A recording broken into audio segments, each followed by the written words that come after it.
নিজাৰত মনত পৰে বিদেশতো আপোন মানুহ বিদেশতো আপোন মানুহ মনৰ ইচ্ছাৰ বিৰুদ্ধে কিছুমান কাম কৰিব লগা হয় তাৰমানে কিছুমান গান থাকে যিবিলাক মনটোৱে নকয় আচলতে মই এনেকুৱা গান এটা কৰো মানে ক'বলগীয়া হয় যে এইকেইটা ৱৰ্ড সলাই দিয়া নহ'লে মই কিন্তু কৰি নিদিম এতিয়া এনাউন্স কৰি দিম নেকি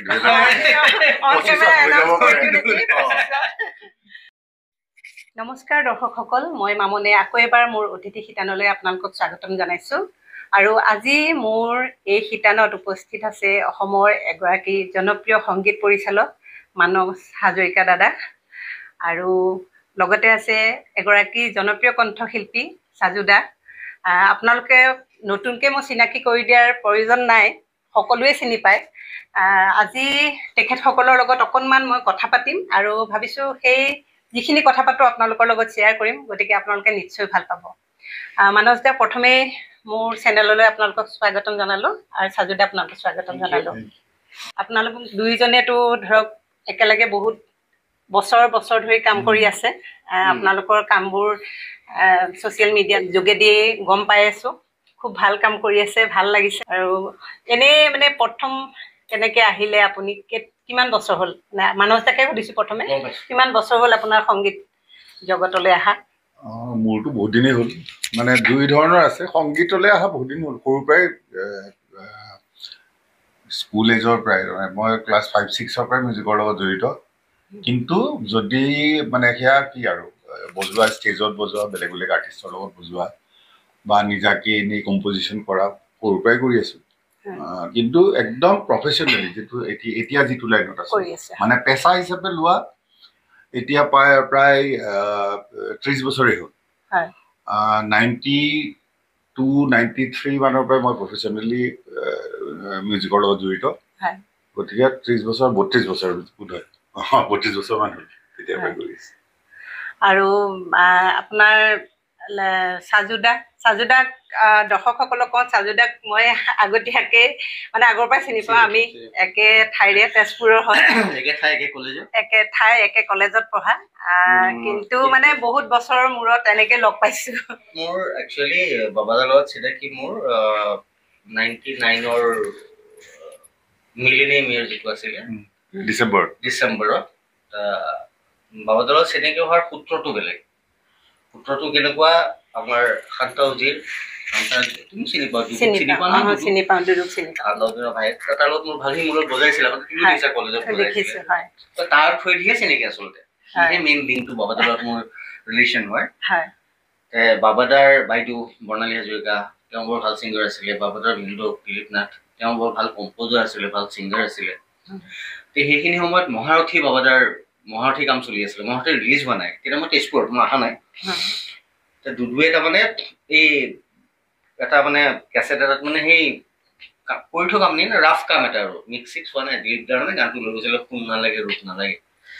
মোক শুনাইছিলে কৈছে এই গানটো শুনচোন কোনে গাইছে দিলীপ নাথে গাইছিলে হয় বৰ ধুনীয়া গাইছে বৰ সুন্দৰ গাই তেওঁ সেইটো তেওঁৰ প্ৰতি প্ৰথম ইম্প্ৰেশ্যন আছিলে লগে পোৱা নাই তাৰপিছত মই যেতিয়া ইউনিভাৰ্চিটিত আহিলোঁ তেতিয়া দুদুৱেই লৈ গ'ল বৰ্ণালী হাজৰিকা আৰু দিলীপ দাক আমি মিমি বুলি কওঁ মানে আমি বাবাদাই মিম্বা বুলি কয় মই মোৰ ভণ্টি আমি চবেই মিমি বুলি কওঁ বাবাদাৰ বাইক তাৰপিছত এদিন দুদু হঠাৎ গৈ পেলাই ওলাই পেলাই প্ৰথম মই লগ পাইছোঁ মানে দিলীপ দাৰ মিমি গাড়ীখন নামি গৈছে মোক মাতিলে আহিলোঁ আহি পেলাই আৰু চিনাকি হৈ পেলাই ক'লি এনেকুৱা কথা আৰু দিলীপ দাক চিনাকি কৰি দিছে দিলীপ দাৰটো গানটো আগতে শুনিছোৱে বিৰাট ভাল লাগিলে আৰু সেইখিনি সময়ত ক্ৰেজটো বেলেগ ন তেতিয়াতো আৰু মানে অদ্ভুত ধৰণৰ এটা ক্ৰেজ থাকে ন তাৰপিছত চিনাকি হোৱাৰ পিছত ক'লে আৰু এনেকৈ আমি 31 তাৰিখে ধেমাজিত শ্ব' এটা আছে আমি মানে নতুন ছিংগাৰ আৰু এজন লৈ যাম বুলি ভাবিছোঁ আৰু কৈছে দুদুৱে তোমাৰ কথা ক'লে যাবা নেকি মইতো যাম বুলিয়ে ক'লোঁ অভিয়াছলি যাম বুলি কৈছোঁ তাৰপিছত সেইটো শ্ব'ত যেতিয়া গ'লোঁ তেতিয়ালৈকে বাবাদাক মই লগ পোৱা নাই সেইটো শ্ব'ত যোৱাৰ দিনাখন খালি বাবাদাক এক ঝালক দেখিছোঁ আৰু বাবাদাই বেলেগ এখন গাড়ীৰে গুচি গৈছে আমি গৈছোঁ বাছত আমি দিলীপ দা মানে ইমান ডাউন টু আৰ্থ আছিল মানুহটো আমি বাছত যোৱাৰ কাৰণে দিলীপ দাও বাছতে গৈছে আৰু আমাৰ হিৰণ্য দা বাছত গৈছে আমি আৰু গৈ পেলাই ধেমাজিত যেতিয়া নামিছো তাতহে লজত বাবাদাক লগ পাইছো লগ পাইছে আৰু লগ পাইছো আৰু তাকো ফৰ্মেলি কৈছে আৰু কি গান গাব আৰু অভিৰাজ ফুকন আছিলে তাৰপিছত আমাৰ নগাঁৱৰ যাদৱ তামুলী যাদৱ দা খুব ভাল মিউজিচিয়ান তেওঁ আছিলে কৈছে আৰু যাদৱ ছাৰ কি গান গাই তাতহে চাইছো মানে মই গান চোৱাই নাই কি গাম তাৰপিছত চালো চাই পেলাই তাৰ পৰা যেতিয়া ঘূৰি আহিলো ঘূৰি অহাৰ পিছত নেক্সট তাৰপিছত ঘূৰি অহাৰ পিছত মানে মই তেজপুৰত নামি দিলো মই এখন ভৰিখনত দুখ পোৱা দূৰত গান গাম নামি দিলো নামাৰ পিছত অলপ দিন গেপ গ'ল মানে লগ পোৱা নাই আৰু তাৰপিছত এদিন মই অতিথিকলে আহিছিলো কিবা এনেই আহিছিলো আৰু মই অতিথিকলে যাওঁ বুলি আহি পেলাই আৰু কেছেট এটা লৈ আহিছিলো লগত তাৰমানে কেছেট মানে কি আৰু সেই তাতে তেজপুৰ ফাংচন কৰি থাকো ন সৰু সুৰা ফাংচন তাৰ মানে দুটা গান মানে ৰেকৰ্ড কৰি থোৱা আছিলে আৰু সেই কেছেটটো লৈ আহিছিলো পকেটত লৈ আহিছিলো উপেন্দ্ৰা খুন্দাম বুলি উপেন্দ্ৰা খুন্দাবলৈ হাৰ নহ'ল আৰু আহি পেলাই ঘূৰি আহোঁতে এনেকুৱা মানে লাকটো কেনেকুৱা আহি পেলাই জোৰত তিনিআলি পাইছো বাবাদাক লগ পাইছো বাবাদা গাড়ীখন আহিছে ৰখালে ক'ত যোৱা মই চোনা এনেকৈ উদ্যোগৰ পৰা আহিলো গাড়ীতে বহিলো কমাৰ্চলৈ গ'লো তাত গৈ তেতিয়া বাবাদে পাণ খাই বাবাদে পাণ খাইছে খাই মেলি পেলাই মই তেতিয়া বাবাদক গ'লো বাবাদা এই কেছেটটা আনিছিলো মই গান গোৱা শুনিবা নেকি বুলি বাবাদক দিলো পাৰিলে শুনিবা কৈছে নহ'লে এতিয়া গাড়ীতে শুনো বুলি ক'লে আৰু শুনিলে শুনি পেলাই তাৰ নেক্সট নেকি বাবাদে মোক সুধিলে তুমি কালি আহিব পাৰিবা নেকি 3টা 4টামান বজাত অতিথি ক'লে বা মোৰ কালি নাই ক'লে আৰু আহিব পাৰিম আহিলো আহি পেলাই প্ৰথম মোক বাবাদে যেতিয়া গাইড গোৱালে মানে জখম বুলি চিনেমা এখন চলি আছিলে মুন্না আহমেদৰ তাৰে মানে গাইড 8টা গানৰ গাইড গাব লাগে মানে বাহিৰৰ ছিংগাৰ গাব জুবিন গাৰ্গো গাব আৰু মই সেই আৰম্ভণি আৰু মানে তেতিয়াৰ পৰা দুইজনৰে জাৰ্ণি চলি আছে আৰু বণ্ডিংটো মানে খুব কমেই দেখা যায় এনেকুৱা মানে বণ্ডিংটো আচলতে কি হ'ল মই টিমত কাম কৰি খুব ভাল পাওঁ ভাল পাইছিলো এতিয়াও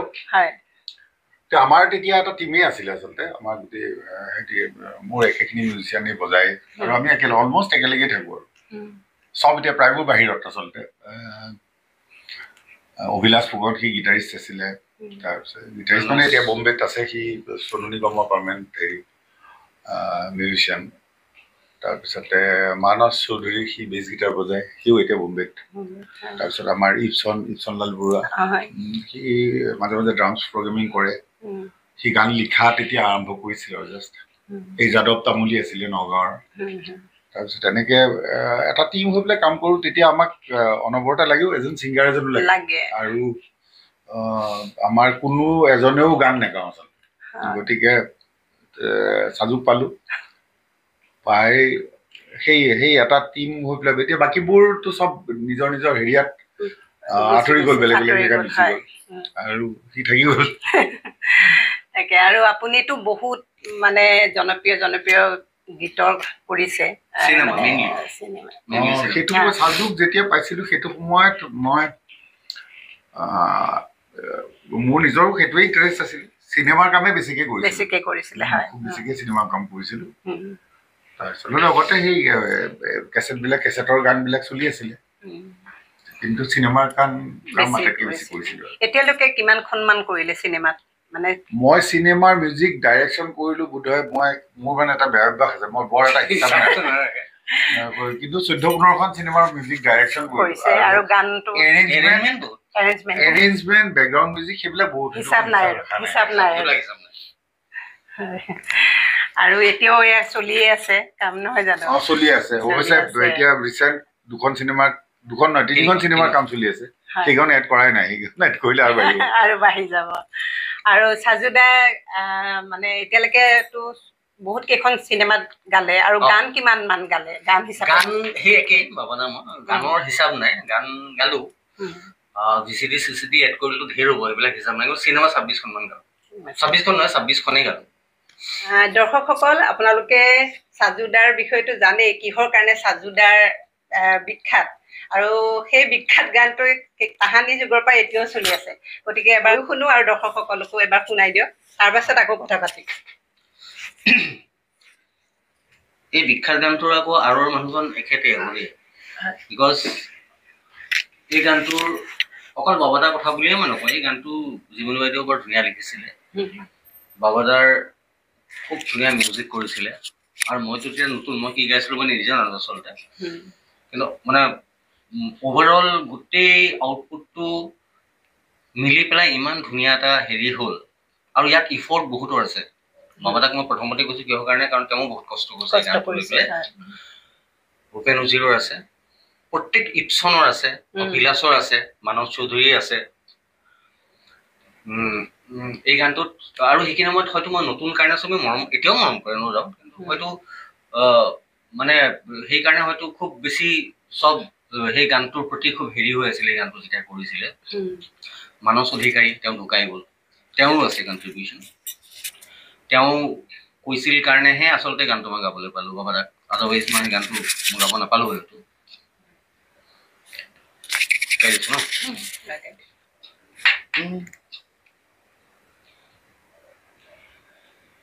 টেমছ নদীৰ খুঁটে খুঁটে মিছিছিপিৰ পাৰে পাৰে বিচাৰো লৰালিৰ লুইতখনি, সেই দূৰ সুদূৰতো ক্ষণে ক্ষণে মনে বিচাৰে হেঁপাহৰ সোৱণশিৰি, শাৰী শাৰী মেপলৰ ছায়া বিচাৰো জীৱনৰ মাজুলী, নিজানত মনত পৰে বিদেশতো আপোন মানুহ, বিদেশতো আপোন মানুহ, বুকুৱে বুকুৱে আছে যে চিৰকাল এই নিবিড় মৰম, ছিঙিব নোৱাৰি ৰুধিব নোৱাৰি কি যে মায়া সনা বন্ধন, জীৱনৰ আছে দুখনি দেউকা উৰিবলে আছে উৰি উৰি যায় দূৰণিলৈ সাজে বিদেশত ঘৰ,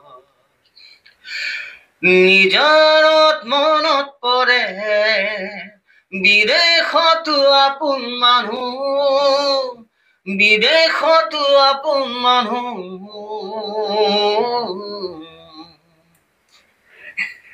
শুনি থাকিবলৈ মন যায়, মই শুনো মাজে মাজে কেতিয়াবা মন গ'লে ইউটিউবত পাইতো আজিকালি, মানে সেইটো এটা ভাল হৈছে।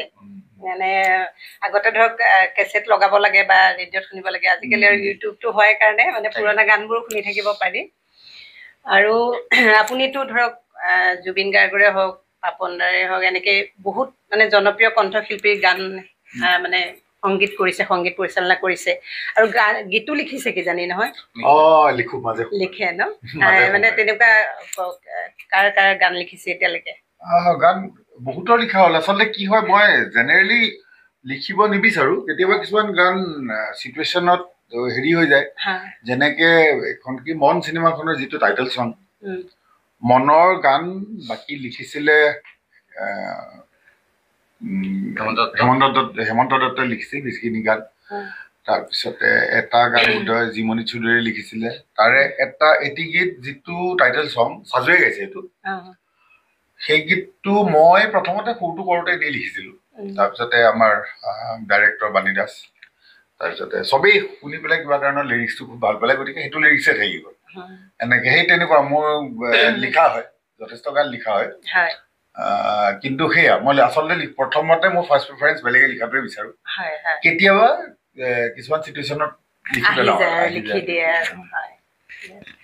আৰু মানে এতিয়া বাৰু ব্যক্তিগত কথাও অকণমান জানো, দৰ্শকেতো বাকীখিনি জানেই প্ৰফেচনেল। আৰু আপোনাৰ ঘৰত কোন কোন আছে? ঘৰত মোৰ পত্নী আৰু মোৰ ল'ৰা, এটা ল'ৰা অন্তৰীপ হাজৰিকা। আপোনাৰ ল'ৰাই গানৰ লগতে জড়িত? গানৰ লগত ডেফিনেটলি সি গানৰ লগত জড়িত। সি অকণমান সি অলপতে এখন অসমীয়া চিনেমাৰ মিউজিক ডাইৰেকশ্যনো কৰিলে, বকুল ফুলৰ দৰে বুলি, তাতে এটি গীত আছে, সেইটো পাপনে গাইছে। তাৰপিছতে সি পঢ়া শুনা কৰিলে, মোৰ নিচিনাই পঢ়া শুনা কৰিলে, কৰি উঠি বেলেগ কামো কৰি আছে। সি মানে সম্পূৰ্ণকে মানে প্ৰফেচনেলি মিউজিকত সোমাই যোৱা নাই। আৰু মিউজিকত মানে মই ইনস্পায়াৰ কৰিলে হয়তো প্ৰফেচনেলি মিউজিকত সোমাই গ'ল হয়, কিন্তু মই মোৰ নিজৰ এক্সপিৰিয়েঞ্চৰ পৰা মই তাক কৈছোঁ তুমি বেলেগ কাম কৰি থাকা আৰু সংগীত কৰি থাকা। তাত কিছুমান কথা আছে আচলতে, যিবিলাক কথাৰ কাৰণে মই সেইটো জেনেৰেলি সেইটো কৰিব নালাগে তাৰ এনেই সি তাৰ যিটো ইচ্ছা সেইমতে কৰিব দিয়াটো মানে সংগীতৰ কাম কৰি অসুবিধা নহয় একেবাৰে অসুবিধা নহয় তাত কথাটো বেলেগ হয় কথাটো এনেকুৱা হয় যে যেতিয়া মানে এতিয়া মিউজিকটোৱে যেতিয়া প্ৰফেশ্যন হৈ যায় তেতিয়া আমি কেতিয়াবা মনৰ ইচ্ছাৰ বিৰুদ্ধে কিছুমান কাম কৰিব লগা হয় তাৰমানে কিছুমান গান থাকে যিবিলাক মনটোৱে নকয় আচলতে মই এনেকুৱা গান এটা কৰো কিন্তু নিজৰ কাৰণে নহয় অকল নিজৰ ওপৰত হেৰি থাকিলে হয়তো নকৰিলো হয় অকণমান কষ্ট কৰিছিলো কিন্তু পৰিয়ালটো মোৰ ওপৰত ডিপেণ্ডেণ্ট হয় গতিকে কেতিয়াবা কেতিয়াবা প্ৰথম অৱস্থাতটো যথেষ্ট কৰিব লগা হৈছিলে মনে নোকোৱা কিছুমান গান লৈ আহে এজ এন এৰেঞ্জাৰ কৰি দিব লাগে কিন্তু মানে মনত অশান্তি এটা থাকি যায় কৰাৰ পিছত অশান্তি এটা থাকে মনত আৰু সেইটো মিউজিকৰ প্ৰতি যিটো শ্ৰদ্ধা যিটো মৰম মানে যিটো হেৰি আছে সেই বস্তুটোত মানে মই কিবা নেগলেক্ট কৰাৰ নিচিনা লাগি যায় তাৰমানে এই অলপতে কিবা এটা গানৰ হেৰিয়াত মানে ক'বলগীয়া হয় যে এইকেইটা ৱৰ্ড সলাই দিয়া নহ'লে মই কিন্তু কৰি নিদিম গতিকে সেইটো হৈ গ'লেও দিগদাৰী আছে খালি আমাৰ প্ৰব্লেমটো হ'ল যে বেলেগ লাইনত থাকিলে লাহে লাহে মিউজিকৰ প্ৰতি হেৰিটো কমি যায়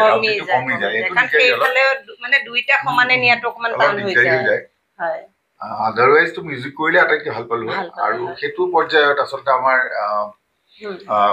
এনেকুৱা নহয় যে মাহটোত 2-4টা কাম কৰিলেই চলি থাকিব পাৰি বা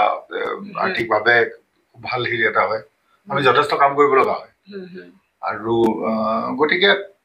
মই এডভাইচটো ঠিক তেনেকুৱাকে দিয়া নাই তথাপি এটা কথা ঠিক যে মই মোৰ ল'ৰাৰ ক্ষেত্ৰত কেতিয়াও একো বাধা আৰোপ কৰা নাই যি মন গৈছে সেইটোৱে কৰক যিটো মই ভাবো তেনেকুৱাই হ'ব লাগে বাকী তেনেকে চলি আছে সাজুদা মানে বহুত বছৰ হ'ল লগো পোৱা নাই যিহেতু আপোনাৰ ঘৰৰ সাজুদা সেই বহুত বছৰ আগতে সাজুদা এতিয়া সাজুদা তেনেকে আছে মা দেউতাটো নাই যোৰহাটত আৰু বাকী মই চিংগল আপুনি মানে বিবাহৰ ফালে আগ নাবাঢ়িল তাৰ কিবা কাহিনী আছে একো কাহিনী একো নাই আচলতে এইবিলাক মইতো অলপ এতিয়াও মানে কি আৰু ইমানো বয়স হোৱা নাই আৰু বয়স হোৱা নাই এনেকুৱা নহয় যে পাৰ হৈ গ'ল গতিকে মই অলপ সেইফালে ঠেলিয়ে আছো ভালেই কৰিছে অকমান বেছিকে ঠেলিব আমিও বিয়া এখন খাবলৈ পাম নহয় জানো স্বাৰ্থটো তাতে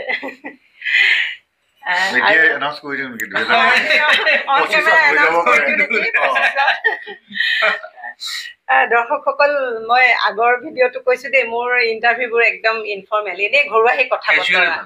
এনেকৈ কোনো ফৰ্মেলিটিজ নাই ভালো নালাগে আৰু মোৰ তাৰমানে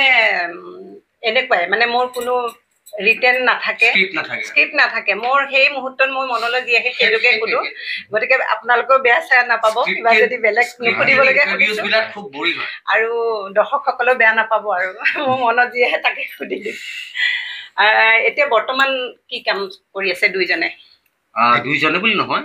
মই প্ৰথমতে গলো একেলগেতো কৰিয়ে থাকে মানে বাবাদাৰ কামত আমাৰ কি হয় তাৰমানে একচুৱেলি মোৰতো বেচিকেলি মই গান গাওঁ ন আচলতে গান গাওঁ কিন্তু কি হ'ল আজি 24 বছৰ থাকি থাকি পেলাই আমাৰ ষ্টুডিঅ'টোত আমি ৰেকৰ্ডিষ্ট নাৰাখো নাই কেতিয়াবা আগতে আছিলে নাৰাখো কিহৰ কাৰণে বিকজ বাবাদাৰ টেকনিকেলি ইমানে বেছি চাউণ্ড আৰু তেওঁৰ পৰা অলপ শিকি পেলাই মোৰতো চাম এক্সটেণ্ট অকণমান গতিকে আমি দুটাই কৰোঁ বাবাদাৰ যেতিয়া ব্যস্ত থাকে ডাবিং সেকশনটো মোৰ সেইটোত মই কৰোঁ বাবাদাই এৰেঞ্জমেণ্ট কৰে মিউজিক কৰে ডাবিং যেতিয়া আহে ডাবিঙৰ কামটো মই কৰোঁ আমি তেনেকৈ ষ্টুডিঅ'ত কাম কৰি থাকোঁ আৰু বাকী বাবাদাই কৰোঁ ৰিচেণ্টলি মানে এনেইতো গান এইটো হেৰি কি কয়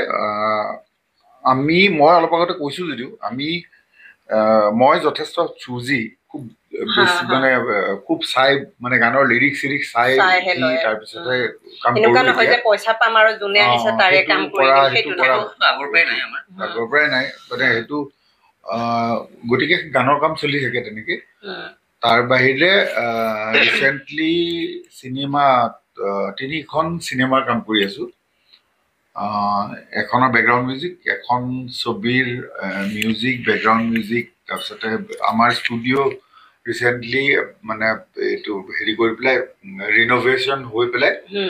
এতিয়া চিনেমাৰ মিক্সিং যিটো 5.1 সাৰাউণ্ড মিক্সিং বুলি কয় মিক্সিঙৰ কাম চলি আছে খুব মানে অত্যাধুনিক ইকুইপমেণ্টেৰে হেৰি কৰা হৈছে তাৰে আৰম্ভ কৰিছোঁ এতিয়া প্ৰথমখন চিনেমা মিক্সিঙৰ খুব টেলেণ্টেড ৰাষ্ট্ৰীয় বঁটাপ্ৰাপ্ত পৰিচালক প্ৰবীণ হাজৰিকাৰ এখন ছবি হনুমানৰ সাধু বুলি চেটায়াৰ চিনেমা এখন চিনেমাখন ৰেডি হৈ আছে অলমষ্ট মিক্স হৈ গ'লে চিনেমাখন ওলাবই আৰু সেইখন ছবিৰ কাম চলি আছে আৰু এখন ছবিৰ কাম চলি আছে এখন এনিমেশ্যন মুভি তাৰপিছতে আৰু সাজুৱে ইয়াত এইখনত এনিমেশ্যনখনত টাইটেল চংটো সাজুৱে গাইছে ছবিকেইখনত অৱশ্যে গান মানে গান প্ৰধান নহয় জয়মতী দুটা গানেই আছে তাৰপিছত এইখনতো নাই তাত ফোক চং এটা আছে খালি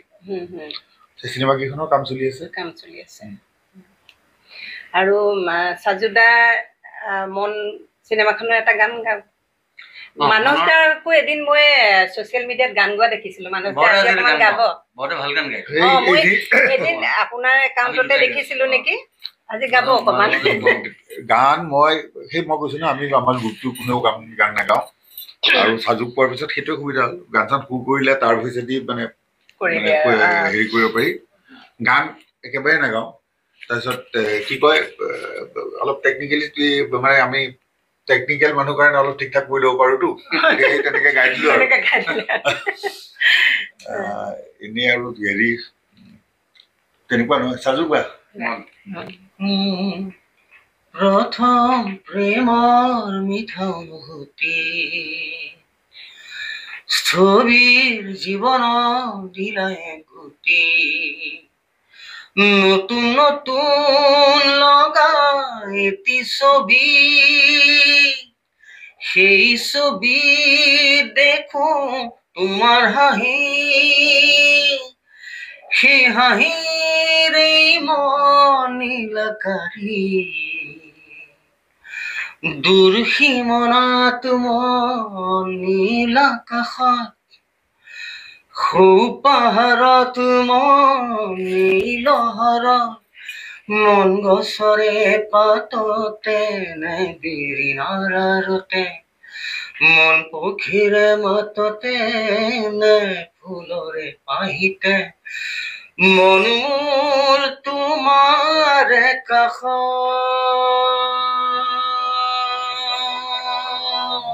মোৰ মন পলকত আজি কোতেনো হেৰালে তুমিহে পাৰিবা তাক বিচাৰি দিবলে দূৰ সীমনাত মন নীল আকাশত সৌ পাহাৰত মন নীল হৰত মন গছৰে পাততে নে বিৰিণাৰ আৰতে মন পক্ষীৰে মাততে নে ফুলৰে পাহিতে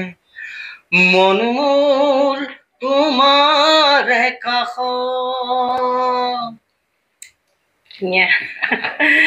গান শুনি ভাল পাওঁ গান সেইকাৰণে মানে গান শুনিলে শুনি থাকিব মন যায় আৰু আপুনি যিমানবোৰ গান কৰি মানে একদম স্পেচিয়েলি যে এই গানটো মোৰ খুব ভাল লাগিছিলে বা এইটো গান কৰি খুব ভাল লাগিছিলে সেনেকে নিৰ্দিষ্টকে আছেনে বাৰু এনেতো ধৰক আপুনি প্ৰত্যেকটো গানেই প্ৰিয় হয় তথাপিও আৰু বেলেগ বেলেগ সময়ত হেৰি হৈ থাকে তথাপি হেৰি কি কয় মই নিজৰ মনৰ গানকেইটা মই খুব ভাল পাইছিলোঁ বিশেষকৈ এইটো মোৰ মন পলকত আৰু এটা আছে পৃথিৱী ৰঙীন বুলি সেইটো জুবিন আৰু শান্তাবুজিয়ে গাইছিলে সেই গানটো মোৰ খুব নিজৰ মানে মৰমৰ গান তাৰপিছত তেনেকৈ বেলেগ বেলেগ চিনেমা বেলেগ বেলেগ সময়ত হৈ থাকে আচলতে কিন্তু সেইকেইটা মোৰ নিজৰ খুব আৰু সেইটো সময়ত আচলতে এইটো 2002 চনৰ কথা চিনেমাৰ গানৰ ক্ষেত্ৰত আচলতে বহুত কথা ডিপেণ্ড কৰে ছবিখনৰ ডাইৰেক্টৰৰ ওপৰত